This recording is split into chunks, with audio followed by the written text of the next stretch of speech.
All right, welcome to another episode of the Profusion podcast. Today we have founder of the Polar Monkeys Cold Plunge, Alex Rostoker. Rostoker? Did I pronounce it correctly, Yeah, Alex? Rostoger is the. Rostoker. Alex Rostoker. Welcome, Alex. Thank you, Andrew. It's an honor being here with you. Yeah, thanks for coming on. I actually own. I did not know Alex prior to, but I bought a Polar Monkeys Cold Plunge. Reached out to him, invited him to be on the podcast a few months ago. So, anyways, can you tell how long has Polar Monkeys been in business, Alex? Yeah, we've been around for almost 3 years. It started really small from my backyard. It was just myself making the tops. It was a little bit of an accident, of course. The industry was non-existent at the time. 3 years ago, basically no one was talking about the ice baths. Very few people, just in some pockets of the world, the Wim Hofs and these sort of people. Most people were just throwing bags of ice in garbage cans. And so we were able to come with this solution, which is self-cooling, and which allows you to have 24/7 cold water on demand, and you don't have to go to the store every time to get bags of ice. Yeah, this is, and so you figured this out 3 years ago. What led you to this? What made you think of maybe bringing ice baths to the home, basically the homes, because this is not really known to be in a home, which they are now. So what made you think of that? What were you doing it? Were you ice bathing yourself? Yeah, the business part was a little bit of an accident. However, I've been doing actually ice baths for over 10 years. And what got me to the ice baths actually was something different that what made me stay with the ice baths. So I suffered from a lot of injuries when I was young, mainly playing sports. I had a few surgeries, shoulder surgeries mainly, and had a bunch of injuries, and just looking for treatments and for some relief from my pains and the injuries. I somehow got introduced to the ice baths, and like I said, it's not what got me to stay or to keep consistent with the cold water. So after doing it, I didn't actually find too much relief for my injury, to be honest. And I even say this to my customers: I don't recommend it too much for injuries. Actually, the perspective in the health world is now changing. Before, people were recommending a lot cold ice for injuries, for inflammation, for recovery. Now the perspective is shifting a little bit. Now, actually, what is being recommended now for recovery from injuries and from sports is actually heat. Is hot.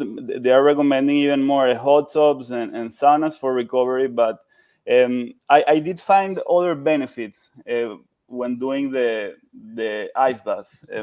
Mainly, I really felt a lot of clarity. I felt a lot of focus. I felt energized, and actually a lot of people keep repeating these benefits, and I think they are undeniable because a lot of people feel them, and I don't think you need like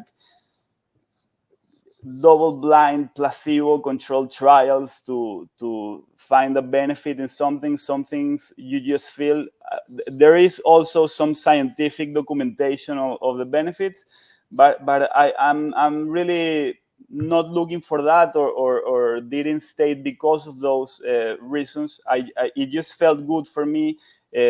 Mainly, I felt really energized, and it gave me a lot of clarity and focus. So for those reasons, it was a little bit even addictive at some point, and in some points of my life, I actually had to force myself not to do it, not to do the ice bath, because it can be even addictive.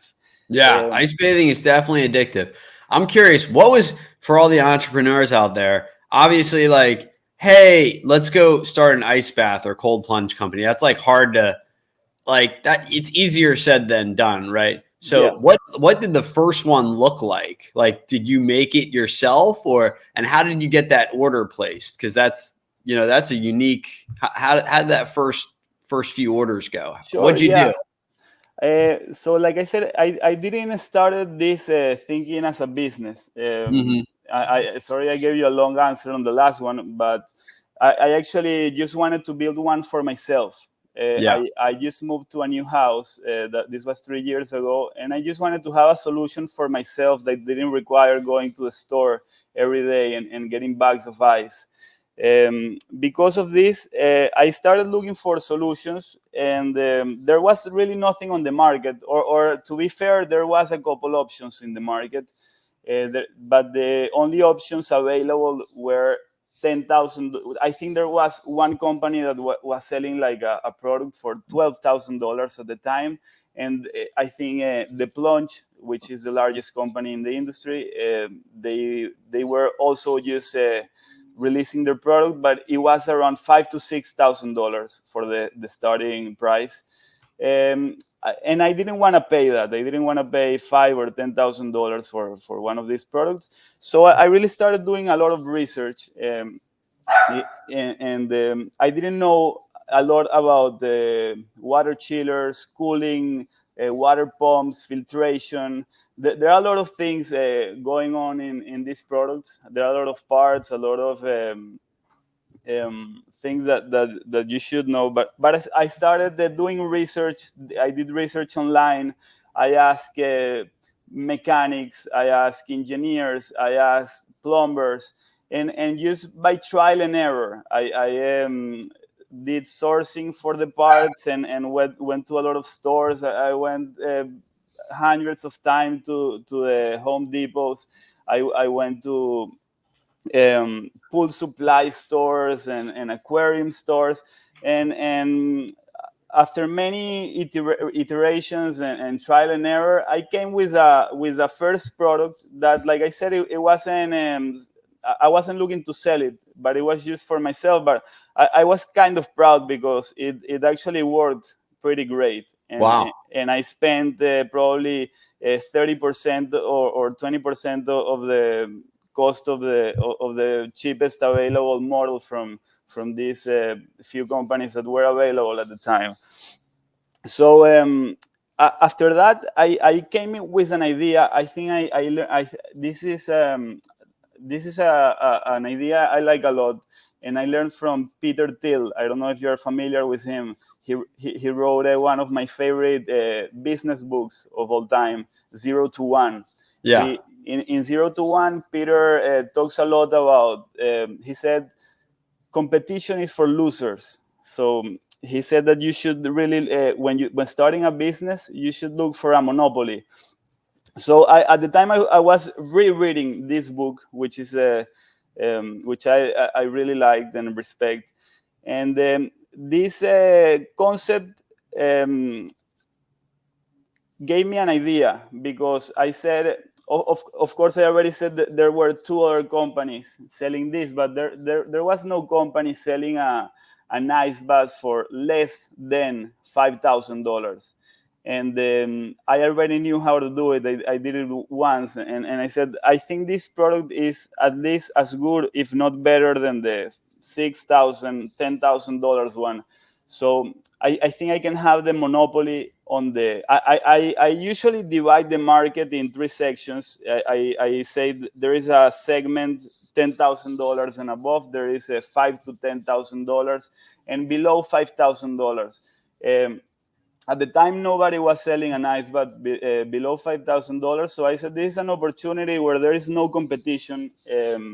There is no market at the moment, but I think there is the interest because I've seen the people talking a lot about and I talk to people. I talk to wellness people, people in the fitness industry.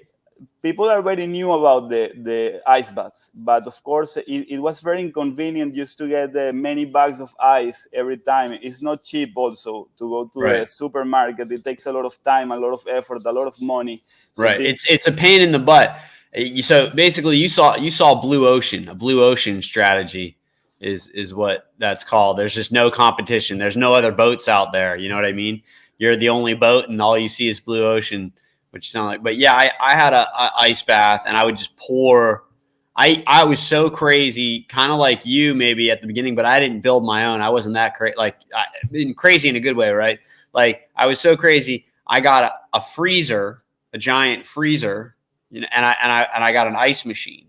So I would put the ice machine in the bags and then the ice in the freezer just so I could fill my ice bath. And then I was like, this is just chaotic. It's so many bags of ice over and over, rinse, repeat over and over. I was like, I know I like it. I had to establish that I like ice bathing. Which is what it came down to, like, taste the cotton candy or something like that, or sample it before I actually sprung for, the larger item. But yeah, so when I was looking, and you mentioned the cold plunge that was on Shark Tank, what year did that come out? Do you know? I think that was last year. I think it was in spring of last year. We were already out for over a year at that point. Mhm. They did started a little bit before us, the Plunge, this company, and of course Shark Tank helped them a lot in terms of exposure and also in terms of capital, which of course any manufacturing business and any business needs capital, of course, but that helped them a lot, and I think also they contributed a lot to the industry. So I am grateful for them for being in the industry, because they helped grow the industry and shine a light in this to these products. So, but yeah, that was about probably 13 or 14 months ago. Okay. Yeah. And yours and theirs was what I kept saying. Which one? Because they're similar priced, right? I was looking at a more expensive version than your lower end version ones, but I think the kicker for me, and I don't think that they have it, was you have an app, right? Where you can change the temperature. I don't think they had that, correct? I think I don't want to speak for them. I think until recently they didn't have an app. Yeah. I think that was the big Yeah. thing for me, that I could change the temperature from my phone at my convenience, rather than, like, that just seemed like, okay, 100%. To be fair, I think they just came with an app, but I don't think it's to control the top or the top's temperature. I think it's just like for guided exercises, guided. no, the temperature was the key, right? And that's what I love about Polar Monkeys. You can turn it on, you can turn it off from your phone, you can change the temperature. I can be anywhere and I can get it started, because if you turn it off, then it's at like 70 or whatever temperature it's at. You say, all right, get it ready for now, or you can put it on a schedule. And everything was very similar to the cold plunge, except for the art. The art was much better, in my opinion, with the monkey. That was really cool.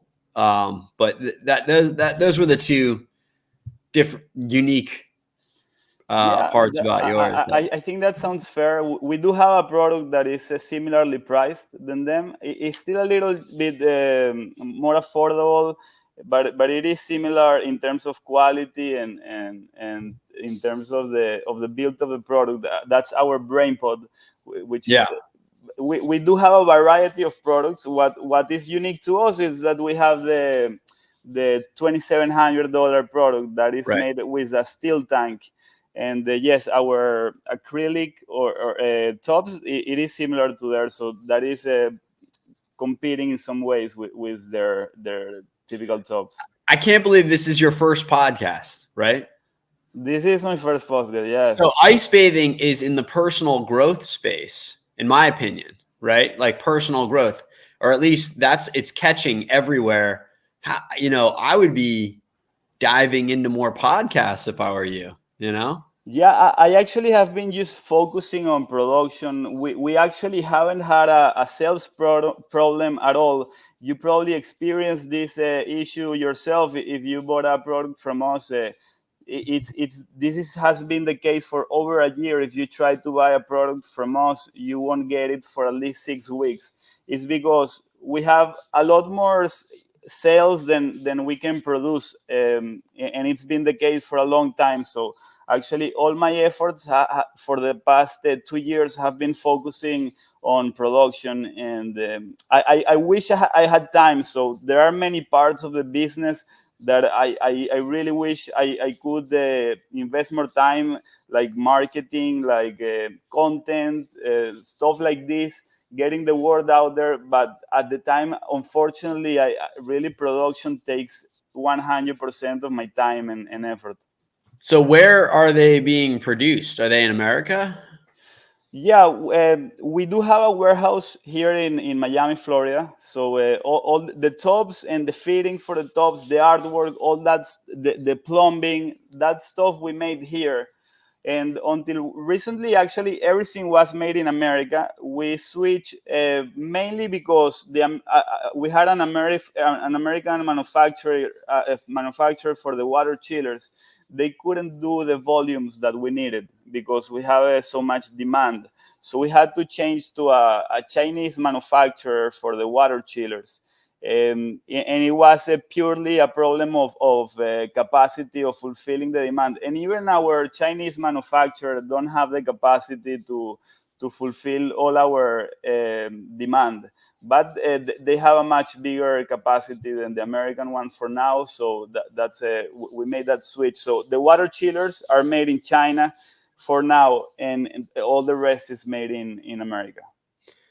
So you have a big demand, right? So where, if you're focused on production, how is marketing? How are the leads? How are you generating business? Is it word of mouth? Obviously, it's word of mouth, partial at a Yeah, minimum, right? And is that, how else are you generating business? yeah, I think organically online you will find us. Yeah. If you look for cold plunges online, you will find polar monkeys probably at the top in most of the searches. And it's a lot of competition has appeared in the past couple months, but actually for the past 2 years we were alone here. So Yeah. for the past 2 years we really didn't have to do anything, and actually we didn't do any marketing almost until April of this year.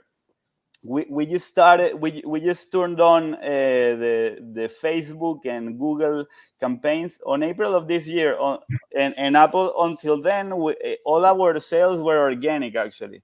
And I think what helped us is not having a competition. Like I said, and you made a good analogy with the blue ocean. Yes, we were alone. If you wanted to buy a cold plunge under $5,000, you didn't have an option. We were the only option. So For when you made one for yourself, then how did you sell your first cold? Who did you sell it to? How did you sell it? I didn't try to sell it. It was funny. I just did it for myself. I just wanted to do one for myself. But then Mhm. I invited some friends to my house, and my friends kept talking about it. Some friends just wanted to come to get in the plunge. And after some months, I said, you know what, this could be a good idea. And applying the Peter Thiel principle of like he said, you don't want to be the solar installer, the solar energy installer number 300 in California. You want to be alone in your industry. And he said this is the key to the all the big company success. If you see Tesla, he said they have the monopoly of electric cars. They didn't try to go and compete with Ford or go and compete with other cars. And actually, if you try or if you go to Google, they have the monopoly also in search engine. If you go to Uber, they have the monopoly in ride sharing. And if you try to build the next electric car companies, I think it's a mistake. I think if you try to build the next electric car companies, you didn't learn anything from Elon. If you try to build the next search engine, you didn't learn anything from Larry Page, because the next Elon is not building an electric car company. That was already built. So a lot of people now are starting actually cold plunge companies. I think that is a mistake. It's already too late. But at the time when we started, I did see that opportunity. I said nobody is addressing this market. This is, like you said, a blue ocean. It's wide open. There was these two companies, $5,000-$6,000 and $12,000, but nobody was selling a product for $3,000. So I just took a picture of it and I posted it online. Within 48 hours, somebody bought it for $3,000. So I did say, look, it's So interesting. your first sale was just the internet, on the internet. Yes, I open a Shopify store, and with Shopify you can build a store in probably a couple hours. It's very cheap, and so I just took a picture. I posted on Shopify. I made Did you a take a picture of yours, the one you already had? Yes, I took a picture of mine and put all the information. I put $3,000 for the Yeah. price, and then I posted it also on Instagram. I made a small account on Instagram. And at the time, I did paid for some sponsored. I sponsored the post on Instagram. I paid like $200 to $300, and within 48 hours, somebody paid $3,000 for it. And so I built the next one and the next one and the next one. And for the first 30 or so, I was doing it with my bare hands, and it was just trial and error, and just keep improving the design. Well, what was the name? Did you come up with Polar Monkey then, or was that later? Yeah, actually, it came very fast, and actually, I still don't know if it's a good name. Oh, dude, it's awesome. Yeah, It's so cool. but it just stick, it started like that, and after some time, I said, yeah, I'm not gonna change it now, and I just left it. So yeah, Like when just you came up with it, were you like what state of mind were you in when you came up with that name though? That's like such a unique, two words. yeah. I think I don't know, some creativity is weird, things sometimes just appear out of nowhere. I really cannot describe the process, but I guess Like the first subconsciously. time you said it, like with your friends or with your wife, or I don't know if you're married or your I'm kids. not married. I had a girlfriend. I think I was talking to my girlfriend, and I think one friend was also staying at my house at the time. To be honest, I didn't want to talk a lot about the business with them because it was like such a small thing. I actually expect the business to fail because most ideas fail. And this Mhm. was such a weird idea. Of course, now the industry is growing a lot, and everyone is talking about the ice baths and this and that. But at the time, no one was talking about the ice baths, and I was kind of ashamed. I didn't want to say I have this business idea. I'm gonna sell these water tanks, with cold water. So, but I don't know. It just appeared to me. I guess subconsciously, Polar, because of the cold of Polar, has some connection with cold, and the monkeys has connection with humans, and so maybe subconsciously there is something there, but I really couldn't put my finger to how the creative process works. So you started 3 years ago, 0 sales, and then you got 30 sales. What are you doing? Are you doing 8 figures in sales? I don't know. Are you doing 9? I mean, I guess anything's possible. Uh, Did you hit yeah, 8 figures yet in you mean sales? so far? Like over 10 million? No, per like I guess gross revenue annually. Yeah, we are well over 7 figures. Yeah, Over 7. Have you guys crossed 8 figures yet? we're about there, about there. That's good. Yeah, we probably crossed already 8 figures. Yeah. Okay. So do you have goals? Are you shooting to get to like 9 figures, or are you? What is the kind of the vision? Do you have a vision here for the company, or? Well, my vision is not in terms of numbers, to be honest. Mhm. Okay. My vision is more. I think more in terms of products, to building, in terms of building the products that I want to build. Of course, I want to make. It wouldn't hurt to make a lot of money. I Well, wouldn't mind it. it helps Yeah. develop more products, right? So, I mean, Yes. some people I noticed, even Cold Plunge, right, which is, in my opinion, your largest. I mean, there's other competitors out there, and I saw in the personal growth space, some of my friends have really expensive ones. They're spending quite a bit of money on them. Yes. But they're getting the ice people are getting into the heat, like you mentioned before. They're starting to build out saunas. Is that kind of in your to have one and the other, or are you going to stick to the ice in the ice bath? It's funny you mentioned that, but also, again, I want to go back to Peter Thiel's concept of competition is for losers, or Yeah. you should look for a monopoly. And there are already 1,000 companies building saunas, and these companies, some of them has been around for 100 years, for 50 years. This is not a new industry. The ice bath industry is definitely new. But I do see an opportunity for us in the sauna business, and actually we have a prototype for a sauna. But one of my business principles, of which is don't try to compete, and my way out of it is at least try to be original. You know, if you cannot start a new industry, at least try to be original. So we're working on a prototype. Basically, we have a prototype, which is something completely different from what you have in your mind that a sauna is.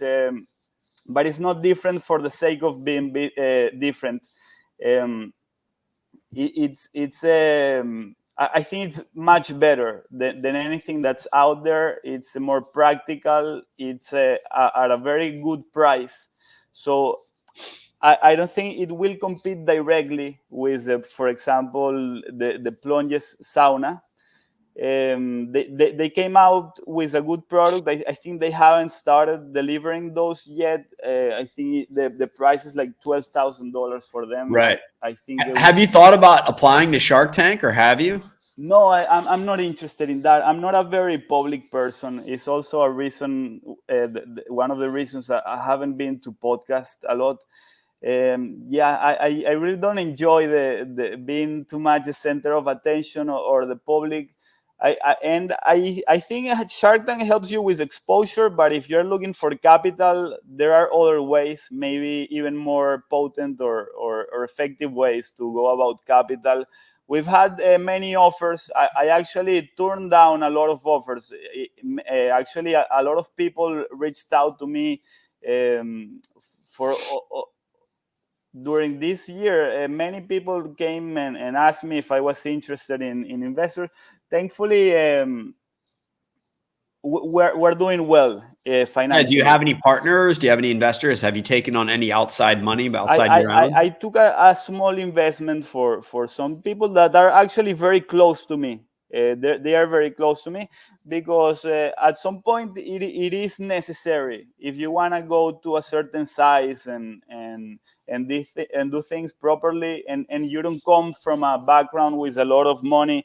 You do need to take outside capital. Unfortunately, it's necessary. So I did that.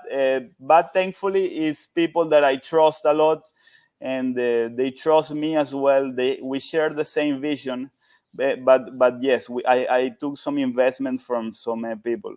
So you sold some equity, or did you just take I sold some equity. I sold some equity, but like I said, most of the offers that I've had, I actually turned them down because at the time I thought I didn't need them. But I didn't have a lot of experience with a startup, with manufacturing. I actually share a similar story than you, Andrew. You might not know this. You're about to know this. Okay. Before doing the ice baths, I was in the mortgage industry. Okay, that's I was going to say. What were you doing before that? But it sounded like you were living with your girlfriend and you had a roommate, right? Prior to. It's not a roommate. It's just a friend that was staying at my house because he was just in town. He's an out of town friend. Yeah. So yes, at the time I was living with a girlfriend. Okay. I was in the mortgage industry like yourself. I think you were selling mortgages. That's what you were doing? I was a mortgage broker for about 10 years, maybe longer, 12 to it took a couple of years to figure it out. But yeah, about 10 years. So you were in the mortgage industry. I was in the mortgage industry. I was at it for about 5 years, actually. Okay. Um, I had a company with my two brothers. Actually, I still own that company. I just don't operate the company.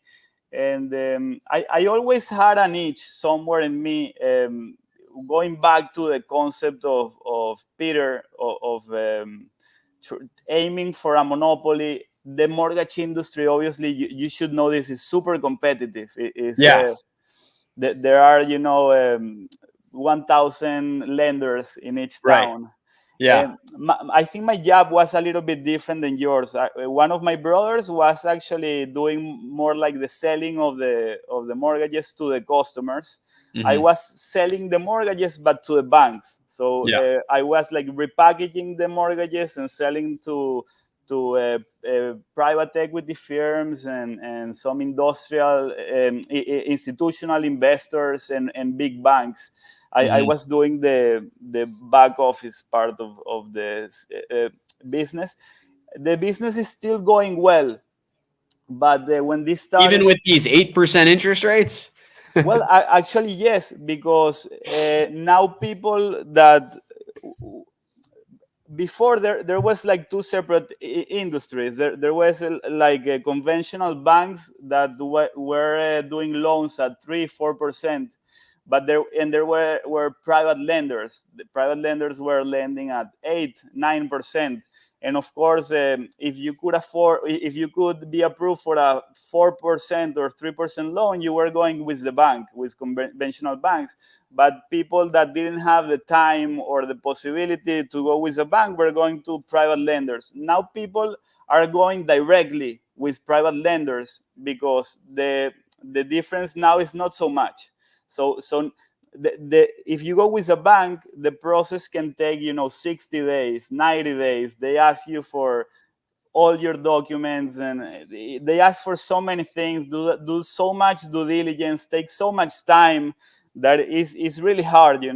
And with a private lender, you can be closing a loan in just a few days. Actually, with our company, you can close a loan in less than a week. So and now the rates are really similar. So yeah, actually these higher rates from the banks are good for the private lending or hard money lenders. So you said your brother, you were in that business with your brother, Two of and my brothers, oh, we both are, brothers. Did yeah. you bring them to Polar Monkeys or did they I stay there? didn't. I didn't. No. Yeah, I didn't, unfortunately. But yeah, we're still close. We still are partners in the mortgage company. They of course get a salary, and I don't. But we still are partners there. It's a good business. But I'm doing also very well here, and this business has grown a lot since we started. Yeah. So you sold a few here and there, I guess. How many baths are you selling a month? Can you say how many are you selling a month? Yeah, a couple hundred. We're doing a couple hundred, Wow. and we actually could be doing a lot more, because like I said initially, we are not limited by sales. We are limited by production. And I don't know, you had an experience even before we talked. You placed an order without ever talking to me. You probably wait at least 6 weeks, Yeah, I'm so you wait, and this is the same for everybody. I looked into it. Everybody, I read all the reviews. You have to wait like 4 to 8 weeks to get your bath. Yes. So I'm assuming that all the companies are getting the order and then building them. Is that the same with you, or is that am I just off on that? Well, yes, but it's not because we want to build them after we get the order. It's just because we have so many orders. I just figured you don't want to keep inventory, right? It makes sense to No, me. it, we really cannot. We've been trying to increase production as fast as we can, Right. and we really cannot make more than we are. We are full throttle. We've been full throttle for the last 2 years. It's just not possible. So how many employees do you have? Are they subcontractors or 1099s or No, W-2s? I have W2 employees. We have manufacturing employees, so warehouse workers, Are and you looking for people to work for you? Are you actually not at this time. We were until recently, because the limiting factor is not actually labor. The limiting factor is the parts mostly. Because this being a new industry, a lot of the parts are very specialized and were not available even 2 years ago. These parts are very new. Actually, our first design, I think this story is similar to the other companies that started alongside us, namely the Plunge and I think Renew. Renew, I think, has been at it for a little bit more than us. We all were using water chillers that were designed for other purposes. I think the water chiller that the Plunge is using is a water chiller that was made for aquariums, and I think the same is the case for Renew and for ours. Our initial model, we started with a water chiller that was for aquariums. Then we found one that actually, this is an interesting story in the cannabis industry for irrigation. Apparently the cannabis plants like cold water, so they have to cool down the water, and they build some water chillers that are specifically for the irrigation of cannabis, and we were using those initially. At some point, we became their biggest customer, and they just cannot keep up with our purchases. So it was very limited the amount that we can buy from them, and so we had to switch to China and to our Chinese manufacturers. Actually, we just say every month, like, we'll buy everything you can make. We'll buy every water chiller you can make. We'll buy it. Yeah. And they just cannot also they can also not increase production for some reason. It's hard to come with a new product and make a large quantity this fast, because the industry really exploded in the last year. Hopefully next year we will not have so bad production problem, but it's been the case so far. So it's too many. So next year, if you don't have that production problem, is it going to be because production is smoother, or is it going to be because sales are not as much? What are you hoping? No, I think we're gonna be able to. We're gonna have more supply. We're More. gonna have Okay. more parts, more chillers. Also, this is new for us. Our employees are new at this. I am new at this. We have a new warehouse, so we are learning Yeah. also, and we are Do you have a mentor or anything? Like, I know you keep referring to the Peter Thiel book. What was it called? 0 to 1? Was that? Zero to one. Yeah, that's a great book. I always thought that 0 to 1 was like, if you can sell one, you can sell a million, right? I always thought, like, all you have to do is get past the first sale, right? Because if you can sell one ice bath, you can sell 100. 0 to 1 is always the hardest. It's like, Did you read the book, or is that? I think I did, but it was a while ago. Peter Thiel, he's the Palantir guy. Is that him? Yeah, he was also a partner with Elon Musk, and yeah, he's been around. I got burned on some of that stock there. Oh yeah, with Palantir. So, but besides that, I mean, I'm sure he's a good guy, but he's a good guy. He started PayPal with Elon. He right. was an investor at SpaceX. He was one of, I think, the first outside investor at Facebook. He's done so many great things, and even with Palantir, even if you lose money with Palantir, I mean, I don't think stock prices are really, they, especially in the short term, I don't think they say too much about someone. But I think Peter is a special guy. He's one of I admire him in some ways. Of course, he's not perfect, but I think he has some good things that people should learn from him. Do you have any mentors though? Do you hire anybody for coaching? Do you know anything like that, or? I talk to a lot of people. I have many friends. I read a lot of books. I study a lot of people.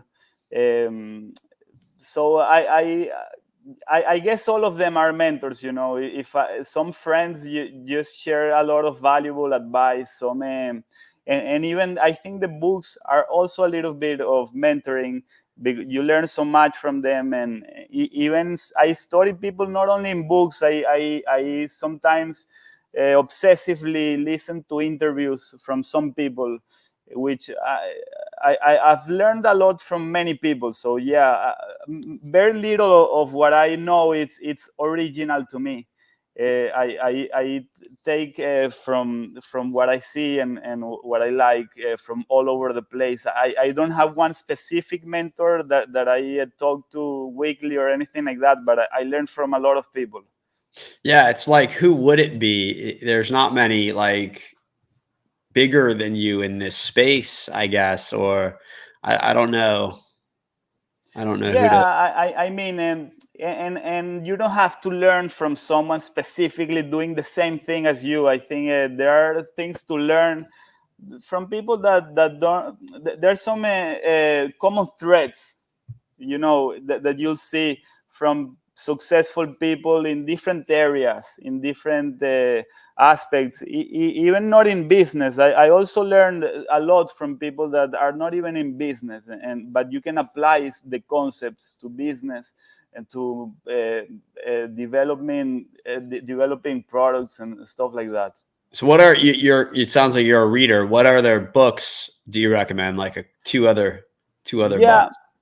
sure. I always recommend a favorite author of mine, Nassim Taleb. I don't know if Mhm. you've heard from him. I think I'm reading Is Skin in the Game his book? Skin in the Game is one of his books, Yeah, actually. I'm reading that right now. I, Um, I I think think that's him. I think it's a good book. It's actually a great book. It's a very important book. The thing with Taleb, I think, to really understand him, you have to read the five of his book. I also recommend a lot listening to his interviews. If you can check the guy online, I think he's very wise. He has a very original perspectives, very new concepts that are very, very true, very useful. What I learned from Nassim actually is risk taking. I think he says you shouldn't study risk management. You should study risk taking. Risk taking, I think, is very important. Another thing he said, you will learn a lot more from trial and error than you will learn from just sitting down and looking at some data, some guy looking at some statistics in some room. You will learn a lot more from trial and error. There are many concepts that I've learned from him. He goes very deep and very specific with mathematical proofs and formulas. He's a mathematician. He is a professor of probability. He's also successful in business. He's been successful in trading, I think. So I learned a lot from him. Yeah, he's one of the better writers. He's definitely more sophisticated for sure. But and then so you got Nassim Taleb, Peter Thiel. Do you have another one you like out there, author or book? Let's see what comes to mind. Actually I'm not the biggest fan, but I just finished reading. I'm not the biggest fan of the author. I am a big fan of the guy, of the story. Walter Isaacson just Yeah. finished a biography on Elon Musk. Hmm. He shadowed him for I think 3 or 4 years. I repeat that I'm not the biggest fan of Isaacson, but I am a big fan of Elon. I think there is a lot to learn from Elon. So I think it's a good read still because the story is very important. I think what Elon achieved is actually unbelievable in many ways. And there are many things to learn from him. Somebody that achieves so much, there are many important things there. So is there, I always ask this because I was way early in my career. I asked, I got lucky. I got on a call with a billionaire one time, and he asked me a question that kind of blew my mind. It always stuck with me. And he said, well, what's the exit strategy? So is there an exit strategy for polar monkeys? Is there one, or is there not? Yeah, look, like I said initially, I don't have like number goals in terms of money or in terms of top sold. There are some things that I want to make good products, and I want to make products that are original. I don't want to make the same product as everybody else. I don't want to be competing and be the next sauna company. I don't want to be.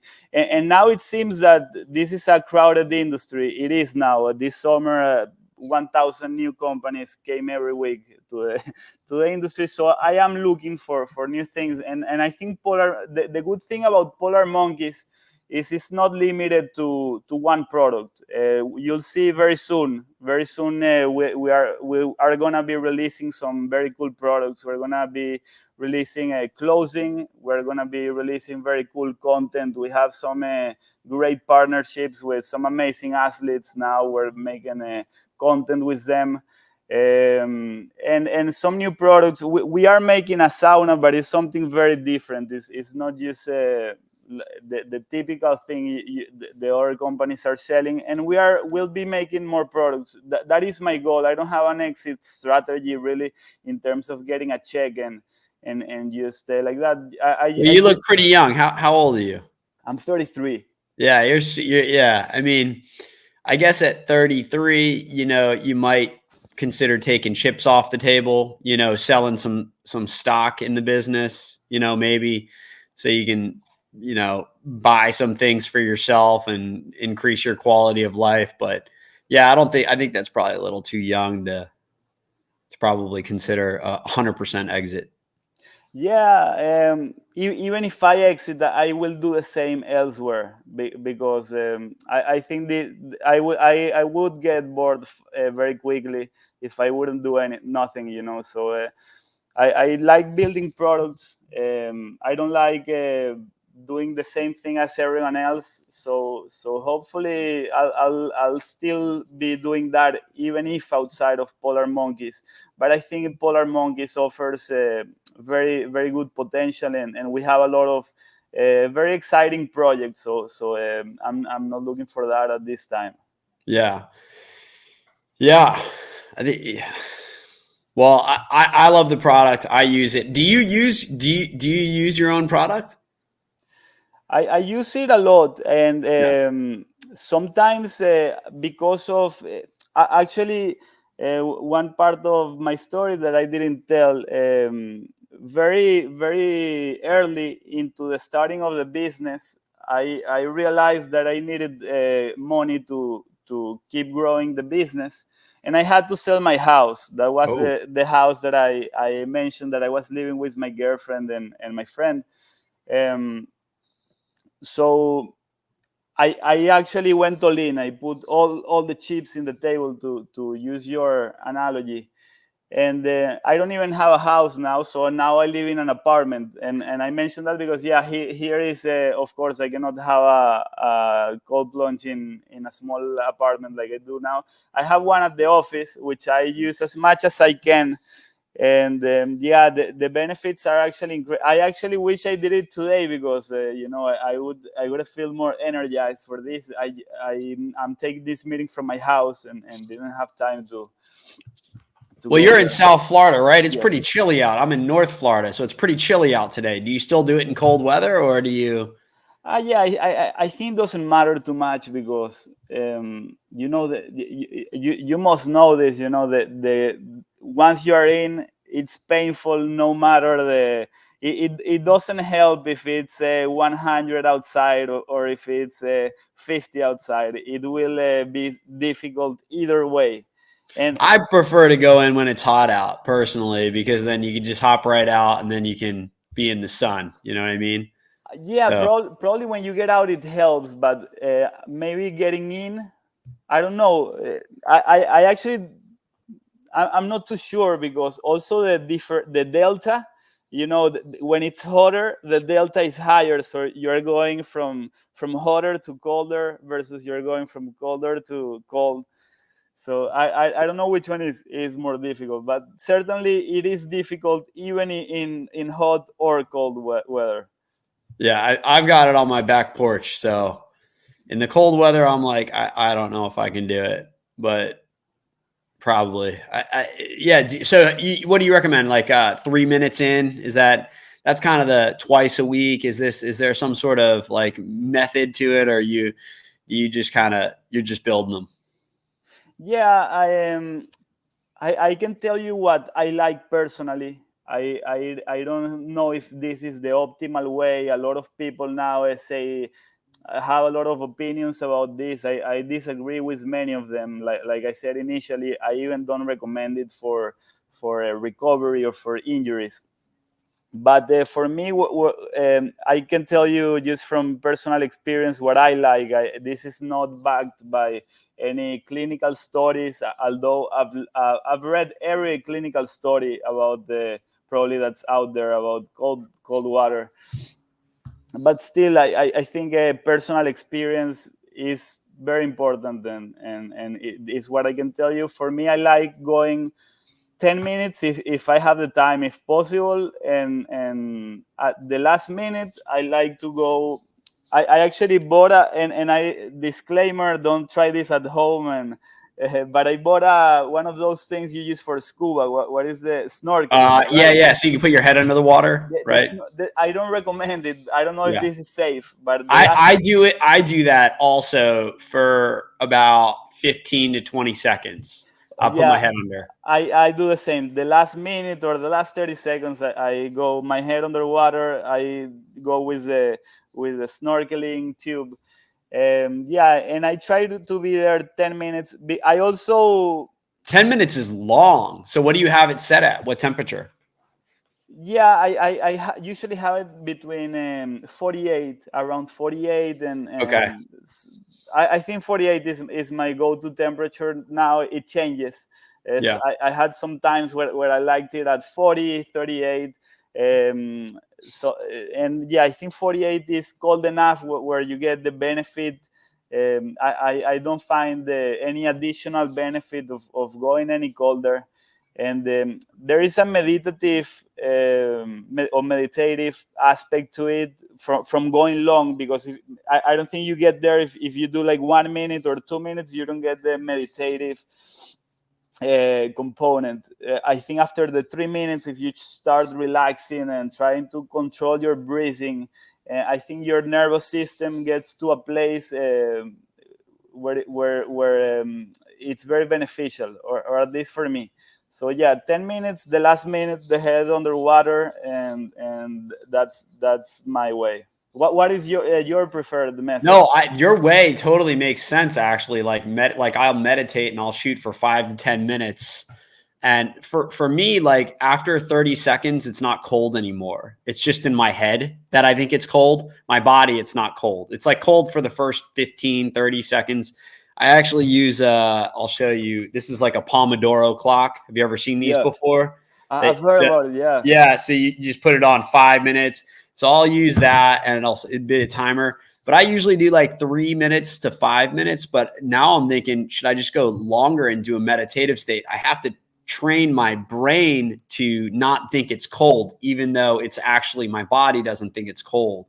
My brain just thinks it's cold, and it wants to get out, and it's trained to get out. That's the monkey brain in me, right? The polar yeah, monkey. That's like I exactly. gotta civilize myself to be a human. Am I gonna be like my croc brain or my human brains? Don't.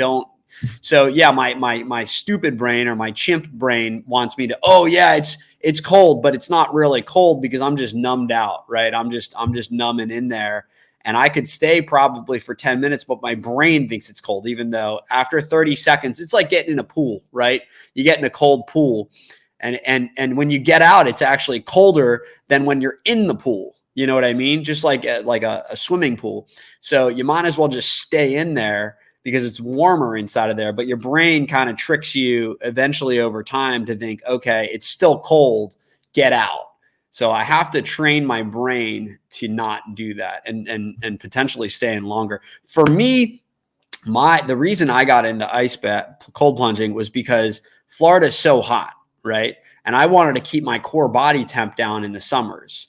So I hated going outside. So that was what attracted me. Or also I was going to get out of town every year in Florida because I hate the heat in Florida. So I just looked for like a less expensive, rather than moving or relocating my entire family for a summer, just fix myself and help myself acclimate to the temperatures that way. And then there's other benefits, and you read about them. So there's other benefits to it. Other than that, that was not what attracted me to cold plunging, though. It was to just get my core body temp down during the summer so I could tolerate this Florida weather. But yeah, I probably just went long on that, but that's kind of how. That's great. Actually, I wanted to ask you about your experience with cold water, and also, do you find any other benefits, or what are the main benefits you find, if any? I see that. Here's what's crazy. It's random, right? If I get bit up like by mosquitoes or ants or anything, or my kids, we just stick their hand in there, and it's like it kills it eliminates the itching or the pain, because there's always bugs in Florida. So we, stick the kid's hand in there or my legs in there, and it eliminates it right away, the itching and the pain. Those are just some of the non well-known benefits of it that we have. I also stick my head under. I love putting some marketing for cold water for mosquitoes. Yeah, see, I'm not joking. It works. Or if you get bit by ants, I mean, because you just it makes sense. Actually, it really makes sense. Try it, because there's a lot of like no-see-ums out in North Florida. And you can't fight them with pest control. They'll just get you, right? If they're out in season, they're going to get you, and there's no pest control that can control it. So if they get you, it'll itch up like crazy. I just dip a leg in there. If you're wearing shorts around the property or wherever you're at, I just dip a leg or two legs in there or the arms in there, and it cures. And the kids mentally think, oh, even if it's not, but I think it is. They're like, oh yeah, ice helps, right? Ice helps everything. So mentally, it also is helpful, just the whole concept of it, Yeah, I think even if it's placebo, but right. You always say it may help, it may not help. I'll pay for the possibility of the help, right? Even if it's a placebo, it's like taking vitamin D or whatever. Hopefully it helps. If it doesn't, it only costs whatever a nickel. Right? Actually, placebo, it's a real thing. Mm. So it's not like placebo. It's like a possibility or something. Right. Placebo, it's a real thing where if you think something works and you do it, then it will work. So it's a real thing. That's the belief. The belief that it's working, right? And it's proven, and that's why actually all the clinical trials, they have two groups. They have the control group and they have the placebo group, because they have to eliminate the effect of the placebo, which is real. It's actually real. So, but even if it's that, who cares? Because I got a book or a recommendation. It's Drive by Daniel Pink for the audience and yourself. Have you read that one yet? I have not, but I will take the recommendation. It talks about extrinsic and intrinsic motivation. I think you'll really like it because you seem an intrinsically motivated person, and it talks about placebos and stuff like that. I'll check it out for sure. Thanks for the recommendation. Yeah, man. Well, shoot, I feel like this could go on for a while, and I think we'll have to get you back on maybe in a year or something like that, and I don't know, catch up. But thank you so much for coming on and enlightening the audience and your entrepreneurial journey, trial and error, right? Take risk. I like the 0 to 1, but I like if you can sell 1, you can sell 100. I'll take that as well. Yeah. and blue ocean strategy. Is there anything Sure. else? Any other takeaways you can think of that might have, helped you along the way? Well, let's see. I think, yeah, the biggest factor for the success of Polar Monkeys, because we grew a lot, was basically what I mentioned. We were into an industry with no competition, and I do encourage that. I tell the people who ask me, don't try to compete, don't try to be one more. Even if it's differentiating yourself, which a lot of people say stuff like that. I, I put it in a different way sometimes. I just say try to be original. If you see Yeah. Polar Monkeys, even if at this point there are 1,000 polar cold plunge companies, you'll see that at least we are original. At the Yeah. time we came, we there weren't any other companies, or just the ones I mentioned, but not at our price level. And still, for our quality, there's no real competition. But still, if you see our company, we do things different. We are original. We do. If you see our artwork, this is Yeah. something very Awesome artwork, by the way. It's interesting, blue ocean strategy. I 100% agree with that, right? And it's funny because it's like, all right, if you have a kid, right, and you want your kid to be the best at a sport, you put them where all the other good kids are, right? So he gets competitive. And I'm trying to like figure this out in my head, but in business, you don't want to do that, right? Because like in mortgages, it's so commoditized, I guess is the word. There's so many people doing it. I guess the key takeaway is if you're in mortgages, get out of mortgages, find something that is less competitive, because that you can really get commoditized, or else you have to get very creative inside the mortgage industry to be successful. yeah, But it's a hustle. which is possible. Exactly, yeah. Yeah, you can be, there's various ways to make it creative and fun. But they say put your kid in a sport and put it with the best players, right? So they can, iron sharpens iron, they get better. But do you put them in the sport like that there's nobody at? Like, I don't know. It's like, I'm just trying, I'm doing my best to like, Yeah, I probably this concept. figure out the business model on each, you know what I Probably mean? this doesn't apply to any aspect to every aspect of life. Right. Yeah, so for some things you wanna be with people, of course. Some sports you wanna play with people, but I think. But do you though? But there's no blue ocean there, right? Wouldn't I rather my kid play cricket and be the best at cricket? I don't know, but it's just an interesting debate, I guess. Well, yeah, it depends. If it's for fun, who cares? Whatever is fun for you. But in terms of making money, I think if you want to be the best, I think either you are the best or you can be the best mortgage broker. But you probably know it's very hard to be the best mortgage broker. It's very Yeah. very hard to be the best runner or whatever. But I think it's much easier to be the only.